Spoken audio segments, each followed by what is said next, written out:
તો લસા ગુસ્સામાં આપણે શું શીખ્યા? તો કે ગુસ્સા શીખ્યા. ગુસ્સા કઈ રીતના? તો અહીં બે સંખ્યા લખી હોય, અહીં 12 લખ્યા અને 18. 12 ને 18 છે તો કે 12 ને 18 ના શું કરીશું? પેલા તો કે અવયવ પાડીશું. 12 ના અવયવ કઈ રીતે પડશે? તો અહીં 12 લખ્યા હોય તો લખવાનું 12 એકા 12, પછી 2 છક 12, પછી 3 ચોક 12. તો આ 12 ના અવયવ પીડા. ત્યારબાદ 18 ના અવયવ શું થશે? 18 એકા 18, પછી 2 નવા 18 અને 3 છક 18 થઈ ગયો. તો આ 18 ના અવયવ પીડા. પછી આપણે એમાંથી જોયું તો કે સામાન્ય અવયવ જે હોય તે સામાન્ય અવયવ બહાર કાઢ્યા. તો આમાંથી જે સામાન્ય અવયવ તો 1, 2 ને 3, 1, 2 ને 3, તો અહીંયા લખીશું 1, 2 ને 3. પછી તો કે આ 6, 2 માં 6 6 તો 6 લઈ લીધા. તો આ જે સામાન્ય અવયવમાં જે સૌથી મોટો અવયવ હોય તે આપણો ગુસા. તો આપણો ગુસા કેટલો થયો? 6. હવે જ્યારે તમારે લસા મેળવવાનો હોય તો લસા મેળવવા માટે શું કરવાનું? તો અહીંયા જો, અહીંયા 12 લખ્યા મેં, તો 12 નો ઘડીયો બોલવાનો. 12 એકા 12, 12 દુ 24, 12 તેરી 36, 12 ચોક 48, 12 પંચા 60. પછી 12 નો ઘડીયો અનંત સુધી એનું ચાલુ જાય કે નહીં? જ્યાં સુધી 12 ના ઘડિયાળ મારે લઈ જવો હોય ત્યાં સુધી જશે કે નહીં? જાય ને. તેવી જ રીતે 18 નો ઘડીયો બોલો. 18 એકા 18, 18 દુ 36, 18 તેરી 18 ચોક 72. આમ 18 નો ઘડીયો લખવો તો એ પણ ક્યાં સુધી? તો કે અનંત સુધી જાય ને, કે ન જાય? તો હવે જો તમને આ 12 ના ઘડિયામાં અને 18 ના ઘડિયામાં બે વસ્તુ સરખી લાગશે. કયા? તો અહીંયા 36 અને અહીંયા 36, બેમાં 36 36 આયા. જે 36 રહ્યો ને એ આપણો શું થયો? લસા. સમજાણું? લસા અને ગુસા મેળવવા માટે તો અહીંયા પેલા ગુસામાં અવયવ પાડવાના અને લસામાં તો કે ઘડિયો બોલવાનો, અને ઘડિયો બોલતા જે સંખ્યા સરખી આવે એ શું થઈ ગયો? તો એ આપણો થઈ ગયો લસા. એમ કે ખબર પડી? પછી 12 નો ઘડિયો બોલો ને તો એમાં 12 છક 72 પણ આવે, પણ જે પેલા જે સંખ્યા આવે અહીંયા લખો 12 પંજા 60 લખ્યું મેં, તો અહીંયા 12 છક 72 પણ આવે. સમજણ? 12 છક 72 પણ 12 ના ઘડિયામાં આવશે. પણ સૌ પ્રથમ જે સંખ્યા પહેલા આવી એ થઈ ગયો આપણો લસા. પછી મોટી સંખ્યા નહીં લેવાની કે અહીંયા 72 72 મોટા છે તો લઈ લેવી, એ રીતનું નહીં. લસામાં જે નાની સંખ્યા હોય એ લેવાની. કઈ સંખ્યા લેવાની? નાની સંખ્યા. આપણે ઘડિયા બોલીએ અને બેમાં જે પહેલા સંખ્યા આવતી હોય, 12 નો ઘડિયો બોલ્યો તો આમાં 36 પહેલા આવ્યા, પછી 18 ના ઘડિયામાં પણ 36 પહેલા આવ્યા, 18 ના ઘડિયામાં 72 પછી આવે, અને 12 ના ઘડિયામાં પણ 72 પછી આવે. જે પછી આવતી હોય એ સંખ્યા નહીં લેવાની, અને જે મોટી સંખ્યા હોય એ નહીં લેવાની. લસામાં તો જે નાની સંખ્યા હોય ને એ લઈ લેવાની. સમજાણું તમને? લસામાં ઘડિયો બોલવાનો, જે સરખો આવતો એ લસા. તો આપણો લસા કેટલો થશે? 36. લસા આપણો 36. ગુસા એટલે ગુરુત્તમ સામાન્ય અવયવ. એટલે આમાંથી આપણે સરખે સરખા અવયવ હોય તેમાંથી જે સરખો અવયવ અને જે સૌથી મોટો અવયવ બહાર કાઢવાનો. લસા એટલે શું? લઘુત્તમ સામાન્ય અવયવી. જે સૌથી નાનું હોય, અવયવી જે સૌથી નાની હોય એને શું કહે? તો આપણો લસા. બરાબર? લસાનું નામ લઘુત્તમ સામાન્ય અવયવી. અત્યારે જે આપણે એમાં લસા મેળવવાનો, ગુસા મેળવો તો ચાલશે. ચાલો, આમાં શું આવશે? 60, આમાં 20, અહીંયા 60 આવશે, અને આમાં 56. ગણાવવા પડશે કઈ? ચાલો, આ મેં લખ્યા 18 અને 24. તો હવે શું કરીશું? 18 અને 24 એ બંનેનો સાથે લસા અને ગુસા બંને મેળવીશું. સમજાણું? 18 નો અને 24 નો લસા અને ગુસા આપણે બે વસ્તુ મેળવવાની. તો પહેલાં અહીંયા 18 લખીશું અને અહીંયા લખીશું 24. થઈ ગયું આ પ્રમાણે 18 ને 24. શું કરીશું તો આપણે જે ચાવી શીખવાડી એ પ્રમાણે પેલા 2 થી ભાગ ચલાવવાનો. 2 ના ઘડિયામાં 18 ક્યાં આવે અને 2 ના ઘડિયામાં 24 ક્યાં આવે? તો આપને એમ થાય કે 2 ના ઘડિયામાં ક્યાં 24 આવે? તો 2 ના ઘડિયામાં 24 નો આવતો હોય ને તો 24 ના અડધા થાય છે કે ન થાય? તો આપણે શીખવાડ્યું જ છે જે સંખ્યામાં છેલ્લે 0, 2, 4, 6 અને 8 હોય ને તે દરેક સંખ્યાનો ભાગ 2 વડે ચાલે. એટલે જ આપણે સૌપ્રથમ હું ચાવી શીખવાડી હતી.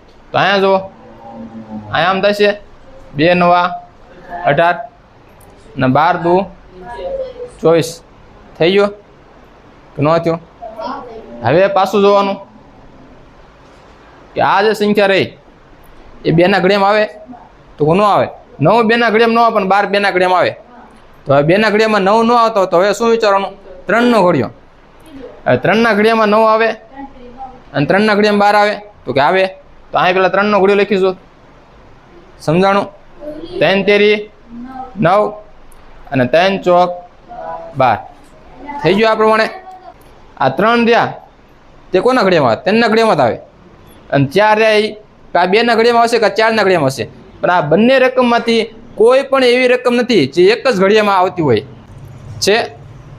નથી ને? એમ કે જો આ બંનેમાંથી એક રકમ રહી એ એક ઘડિયામાં ન આવતી હોય, એક સરખા ઘડિયામાં રકમ ન આવતી હોય તો શું? તો આ જે 2 રકમ આપણને મળી ને એ આપણો ગુસ્સા થઈ જાય છે. 2 ગુણ્યા 3 તો 2 તેરી તો આ 6 આપણો ગુસ્સા થઈ જાય છે. શું થાય છે? ગુસ્સા.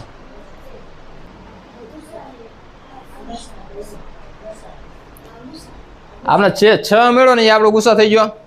તો હવે લસા મેળવવા માટે શું કરવાનું? હજી આગળ ભાગ આપણે ચલાવવાનો. તો અહીંયા 3 એકા 3 પછી તો પાછો 2 નો ઘડિયો બોલીશું.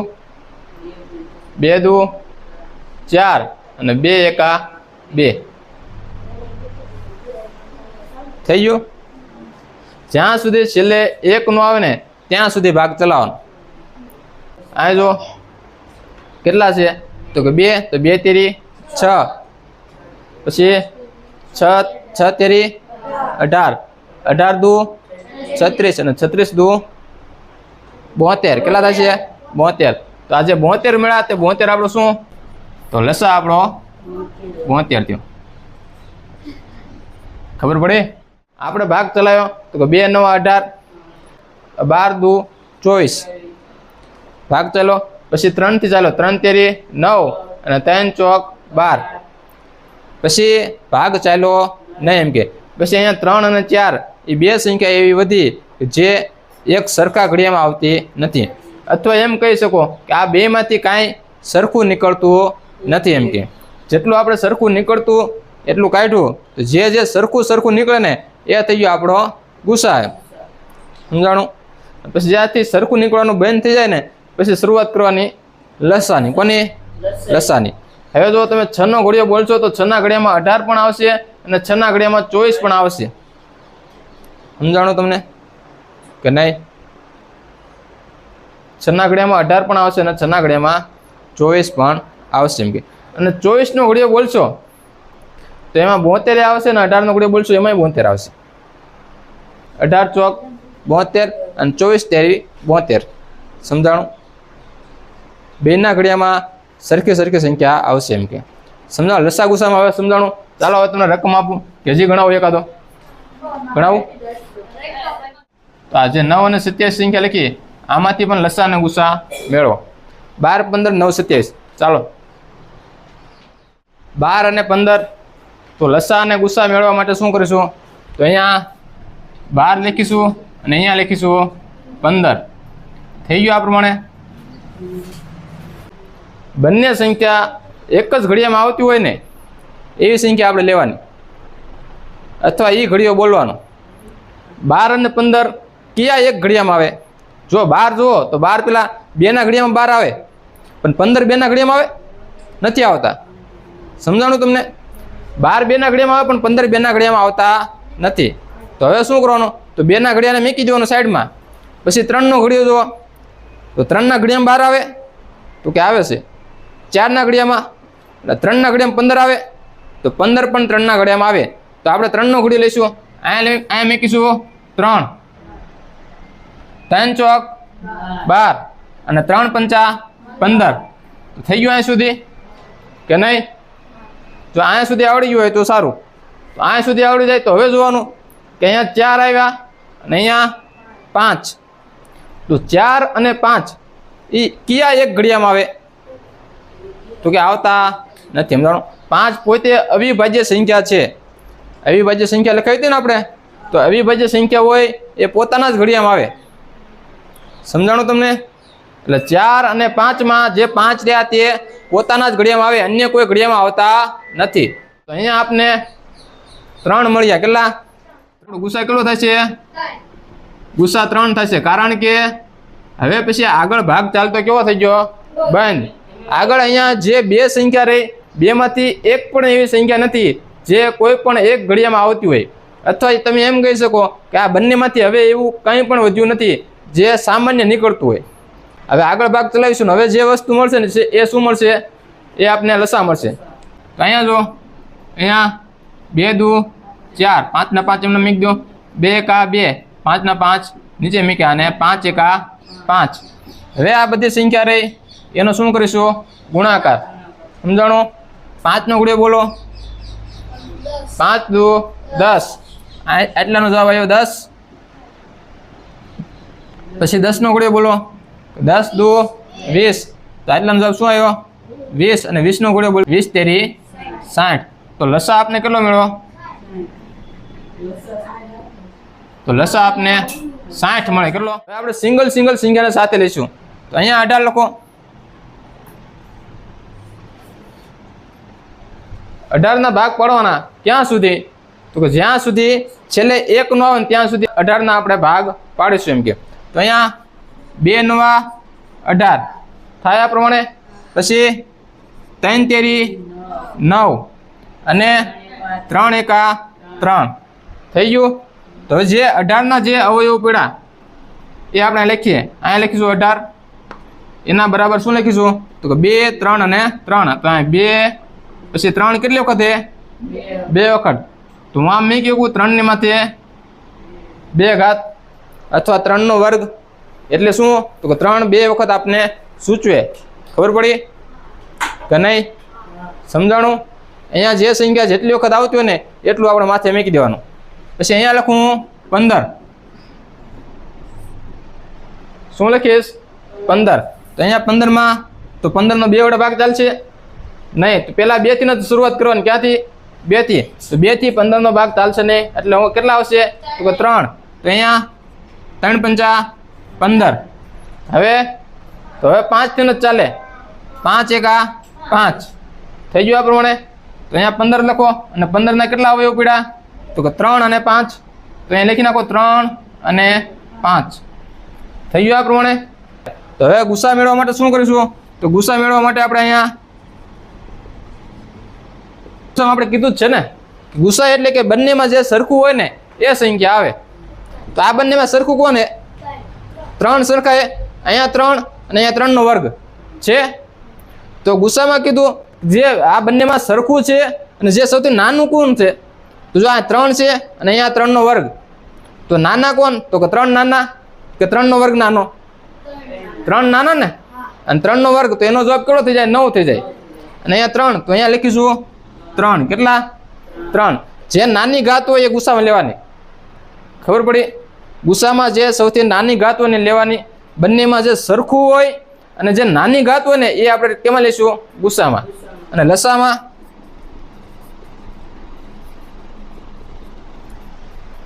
બધું જ લઈ લેવાનું. સમજાણું? લસામાં બધું જ આવશે પણ જે સૌથી મોટી ઘાત હોય ને લેવાનું. કઈ ઘાત? મોટી ઘાત લેવાની. તો અહીંયા 2 લ્યો. અહીંયા લખીશું 2. પછી અહીંયા પણ 3 અને અહીંયા પણ 3. તો આમાંથી જે મોટી ઘાત હોય એ લઈશું. તો મોટા કોણ? આ 3 કે 3 નો વર્ગ? 3 નો વર્ગ. તો અહીંયા લખીશું 3 નો વર્ગ. પછી હવે કોણ વધ્યું? 5 વધ્યા ને. આ 2 આવી ગયા. પછી આ 3 આવી ગયા. આ 2 3 3 છે તેમાંથી જે સૌથી મોટી ઘાત હતી એ લીધી. તો 3 નો વર્ગ આવી ગયો. પછી હવે 5 વધ્યા તો 5 લઈ લેવાના. હવે આ બધાનો ગુણાકાર કરવાનો. શું કરશું? ગુણાકાર. તો અહીંયા જો આ 2 ના 2 પછી 3 નો વર્ગ એટલે કેટલા થશે? 9. અને અહીંયા 5 5 નવા 45 5 નવા 45 થયા 5 નવા 45 અને 45 દુ 90 તો અહીંયા જવાબ આપણો આવશે 90 તો લસા આપણો કેટલો થઈ ગયો 90 આ રીત સમજાણી તો આ રીતે દાખલા ગણવાના અને આ રીત સમજાય તો આ રીતે આમાં શું કરવાનું તો આ રીતમાં કરવાનું તો પહેલા બંને સંખ્યા નોખી નોખી લઈ લેવાની અહીંયા 18 લીધા તો 18 ના અવયવ પાડી દેવાના પછી 15 લીધા તો 15 ના અવયવ પાડી દેવાના પછી લખી નાખવાના 18 ના અવયવ લખ્યા અહીંયા અને પછી 15 ના લખી નાખવાના અને પછી જોવાનું બંનેમાં સરખે સરખું કોણ જે સરખું હોય અને જે સૌથી નાની ઘાત હોય ને એ કેમાં લેવાની ગુસામાં આ બંનેમાં સરખા કોણ હતા અહીંયા પણ 3 અને અહીંયા પણ 3 તો અહીંયા 3 અને અહીંયા 3 નો વર્ગ છે એમાંથી જે 3 નાના હતા તે આપણે લીધા ગુસામાં અને લસામાં તો લસામાં બધું લઈ લેવાનું પણ જે સૌથી મોટી ઘાત હોય એ લેવાની તો અહીંયા 2 પેલા લીધા પછી અહીંયા 3 અને 3 નો વર્ગ છે તો આ બંને સરખા છે એ બંને સરખામાંથી જે સૌથી મોટી ઘાત કઈ તો 3 નો વર્ગ તો એ 3 નો વર્ગ લીધો પછી હવે કોણ વિધા તો હવે વિધા 5 તો 5 પણ લઈ લેવાના બધી જ સંખ્યાનો કરવાનો ગુણાકાર એટલે આપણે મળી જાય લસા થયું ક્લિયર 27 તો અહીંયા લખીશું 9 અને અહીંયા લખીશું 27 થઈ ગયું આ પ્રમાણે કે નહીં તો હવે જો અહીંયા 9 અને 27 તો એ બંનેમાં શું થશે તો આ બંનેમાં જે આપણી સંખ્યા રહી 9 અને 27 તો બંને સંખ્યા 3 ના ઘડિયામાં આવશે કયા ઘડિયામાં 3 ના તો અહીંયા 3 થી શરૂઆત કરીશું 3 તેરી 9 અને 9 તેરી 27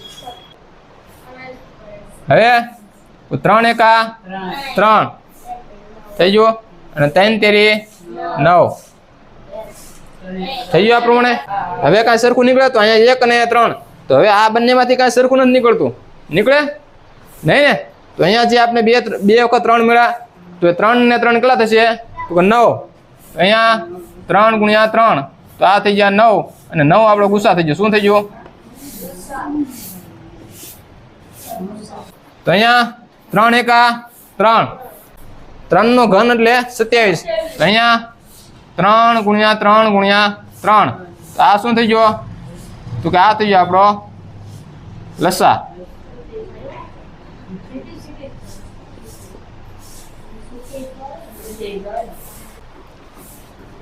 બીજી રીતે આપણે અહીંયા લખીશું 9 તો 3 તેરી 9 અને 3 એકા 3 તો 9 ના અવયવ શું પડ્યા તો કે 3 ગુણ્યા 3 આ થઈ ગયો 3 ગુણ્યા 3 એટલે આમ લખી શકું 3 નો વર્ગ થઈ જાય પછી હવે જો અહીંયા લખો 27 તો 3 નવા 27 3 તેરી 9 3 એકા 3 થઈ ગયા તો અહીંયા 27 ના અવયવ લખો 27 નું 3 3 ને 3 3 કેટલી વખત આવ્યા 3 વખત સમજાણું તો અહીંયા લખીશું 3 ની 3 ઘાત એટલે 3 નો ઘન અને હવે શું કીધું કે લસા અને ગુસા મેળવવા માટે આપણે શું કરીશું તો કે અહીંયા લખો ગુસા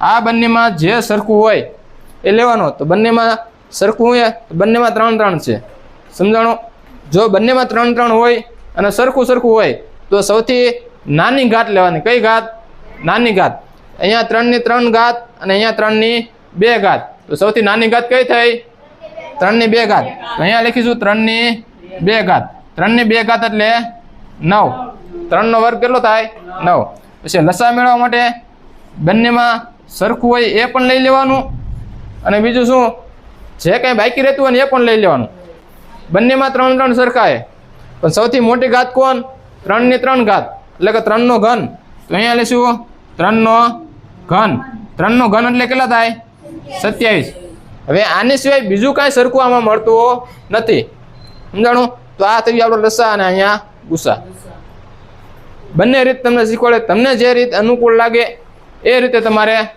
લસા અને ગુસા મેળવવાનો